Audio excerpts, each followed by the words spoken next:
আজকে 3-4 দিন ধরে মাছের দাম তো অতিরিক্ত বেশি গেতে আছে, কারণ এগুলো আগে মন কিনে পড়ছে আপনি মনে করেন 30,000 35,000 টাকা, এখন মন করে মনে করেন 38,000 40,000 টাকা এরকম মন কিনা পড়ে আর কি।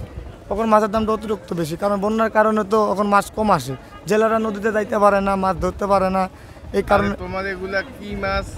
এগুলা ইলিশ মাছ। কোন জায়গার ইলিশ? এগুলা মনে করেন হরিণা ফেরিঘাট চরবরেবি মানে নামার আর কি। নদীর নাম হয়েছে মনে করেন এই পদ্মা আছে, মনে করেন আবার হরিণা ফেরিঘাটের, হ্যাঁ মেঘনার পদ্মা নদী একসাথে মিলেন না, যমুনা নদী। মনে করেন 4টা মাছ কিনা পড়ে গেছে আমার মনে করেন 2,000 টাকা, 2500 টাকা 2200 টাকা এরকম মিলে আর কি বেচা লাগে। এগুলো একটা মাছ 900 গ্রাম 800 গ্রাম এরকম হবে, 800-900 গ্রাম হবে। এই 2500 2200 মানে আমাকে তো নদীর থেকে সীমিত না সীমিত বেচা, আমাদের তো মনে করেন তা আমরি ব্যবসা আমরা করি না, 200 টাকা 100 টাকা ব্যবসা করি। মাছ তো মরবে, মাছ কি যা তৈব, মাছ তো আনিয়ে চালিয়ে তো আনিয়ে বরফ দিয়ে বেচতে হয়।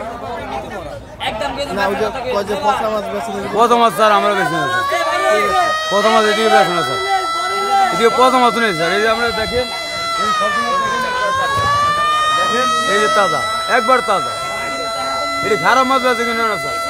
বাজারের খরচ বেশি, মনে করেন আপনি মনে করেন একটা ছুটি লইতে লাগে 2-3 হাজার টাকা, কত বুঝেন বিভিন্ন ধরনের খরচের কারণে না জানেন, একটা মানুষ যদি 3-4 হাজার টাকা খরচ হয় তো মানুষ কেমন চলবে। এই কারণে নদী তুমি ডাইরেক্ট আনি মনে করেন নদী তুমি আনিয়া বরাক মুরগি দিয়ে ভালো মতন প্যাকেট করে আমরা বেচা নেই, এলাকার মানুষ মাছ নেই। একটা নৌকা লাগে কয়জন জড়িত? একটা নৌকার ভিতরে মনে করেন আমরা 3-4 জন। এটা কি শেয়ারে বিজনেসটা? না না, এটা যার যার কর্ম করে, হ্যাঁ এটা কেন মনে করেন আমরা এখানে যদি 15,000 টাকার মাছ আনি মনে করেন আমরা 2,000 টাকা 2,500 টাকা লাভ হইলে মনে করেন খরচ যদি 500 টাকা যায় মনে করেন 500 টাকা করে 4 জন মানুষ লিয়ে দেবো আজিরা। কত টাকার মাছ কিনলেন? কিনছি 3800 টাকা। কই নেবেন এগুলো? ঢাকা। হাটে তো অনেক মাছ আছে, নৌকার মাছ কেন কিনলেন? নৌকার দিয়ে কিনছি, হয়তো একটু কম পাওয়া যায় মাছ, এই জন্য তার জন্য কিনছি। কত কেজি মাছ কিনছেন না পিস? পিস কিনছি 8 পিস। 8 পিস কত দিয়ে কিনছেন? 3800 টাকা। এতে কি খুশি আপনি? খুশি বলতে এখানে নিমু শখের বিষয়, ঢাকা শহর মিশ মাছ, এই জন্য। হাটে তো অনেক ইলিশ মাছ আছে, এখান থেকে কিনলেন কেন? এটা আমার পছন্দ হয়েছে সেই জন্য কিনছি। কয়টা মাছ কিনলেন, কত দিয়ে কিনছেন? 4টা মাছ নিয়েছি 3,000 টাকা দিয়ে। কত কোন সাইজের? 1 কেজি 1200 গ্রাম বা কিছু কম বেশি আছে। এতে কি মনে হয় দাম কম নিছে না বেশি নিছে? এটা আমি সঠিক বলতে পারতেছি না, তো মাছের দাম কোন জায়গায় নেবেন এগুলা? ঢাকা নিয়ে যাবে, মিরপুর। আগে কখনো কিনছেন নৌকার মাছ? এইখান থেকে আর কখনো কিনে নেই। চাঁদপুর রূপালী ইলিশের দেশ, এখানে চাঁদপুর ইলিশের বাড়ি হিসেবে খ্যাত। এখানে ইলিশ মাছ বিক্রি হয় বাজারে, আড়তে এবং এখানের অনেক জায়গায়।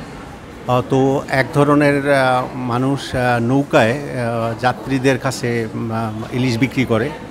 সো ওই ইলিশগুলো যারা যারা পথিমধ্যে বা যাওয়ার পথে ওই ইলিশ মাছ কিনে নিয়ে যায়।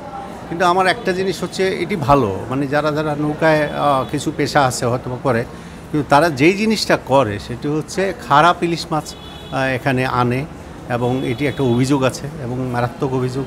এবং একটা ইলিশ মাছ খুব পচনশীল, ইলিশ মাছ খুব তাড়াতাড়ি হয়তো বা 2-4-5 ঘন্টার মধ্যে পচে যায়। আর সেই পচা ইলিশটা যদি তাদেরকে দেওয়া হয় তাহলে এটি একটা দুর্নাম। আর যদি মনে করে যে সে না, একটা লোককে সে সাহায্য করবে, একটা লোক ঘাট থেকে ইলিশ মাছ ভালো ইলিশ মাছ কিনবে এবং সে সেখানে গিয়ে ইলিশ মাছটা খেয়ে এটা ভালো লাগবে, তাই চাঁদপুরের জন্য এটি ভালো। আর যদি মনে করে যে ঠকানোর একটা অভ্যাস যে একটা খারাপ, বেশিরভাগই আমরা এটা মানে উপলব্ধি করি এবং আমরা এটার একটা অভিযোগ পাই। এই অভিযোগটা ঠিক না এবং এটা করা ঠিক না। এবার সেটি ব্যবসা করুক, কিন্তু সেই ব্যবসাটা এরকম হওয়া উচিত না যে আমার চাঁদপুরে যে সুনাম সুখ্যাতি আছে সেটাকে একেবারেই তলানিতে নিয়ে যাওয়া, এটা তাদের কোনোভাবেই সম্ভব না। তবে আমি তাদেরকে সমর্থন করি, কিন্তু এই সমর্থনটা তখনই করব যখন কেউ এটা খারাপ করে না।